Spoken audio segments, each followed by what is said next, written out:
Dana, rainbows are good and all, but what's better is no rain and sun, and that's what tomorrow's looking like. Exactly. So we're going to trend towards drier as we go towards the weekend, which is always nice, but we're still going to have some cloud cover hanging around for the rest of the weekend. But as the weekend goes, I'll talk about that in a minute, but I'll tell you how we lucked out. So we had that cold front moving through today. This was our best chance of shower activity for the week, and we had scattered showers throughout the day. Most of us have dried out at this point, with the exception of far down eastern Maine, seeing a couple showers heading towards Calais. But over the next hour, things are going to dry out. We're also going to lose the cloud cover tonight, which is going to allow our temperatures to drop a little bit farther, but in fact allows us to go closer to average, especially along the coastline. Low 40s, some 30s possible inland, but overall a pretty average night coming up.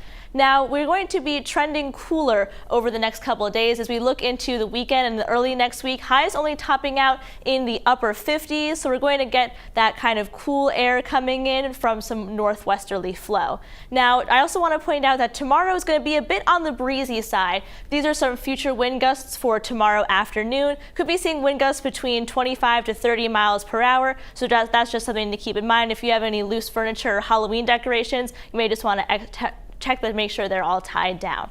Now for the weekend, we ended up being pretty lucky because we're kind of sandwiched between these two systems. The system to our north that brought the cold front through today, and a more robust system to our south that's going to bring some heavy rain to southern New England and to New York. But we're in between that, so that allows us to stay dry, but we are going to see some more cloud cover, especially throughout the day Sunday.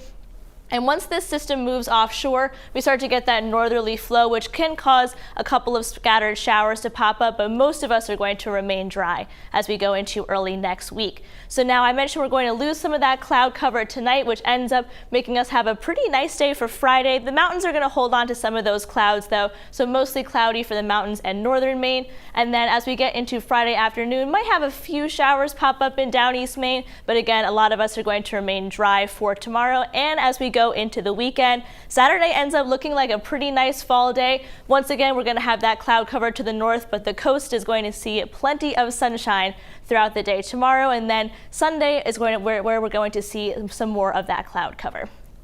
So our marine forecast sees 2 to 3 feet, and that small craft advisory is for Friday afternoon until Saturday morning.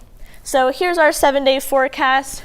Friday is where we're going to see some breezier and cooler conditions, so it's going to feel even cooler than 57 degrees for tomorrow, but on the sunnier side, especially towards the coast. Saturday, once again, sunny towards the coast, but the mountains and northern Maine are going to hold on to some of that cloud cover. Breezy once again on Sunday, and we're going to see some clouds increase from a system that's going to be to our west. Then as we get into Monday, could have a couple of showers, but they're going to be isolated. Most of us are going to stay dry, and then we're going to keep holding on to that cloud cover until we get to mid next week, and then Thursday is when we're going to start to see some of that sunshine. But overall, we're going to be a bit on the cooler side because our temperatures are only going to be maxing out into the upper 50s, which is a couple of degrees below average for this time of year. But Zach, it's going to feel even cooler because we've been above average for the past week or so, so it's going to feel a little bit cooler next week. But comes with the territory. It is fall after all. Absolutely. Dana, thanks so much.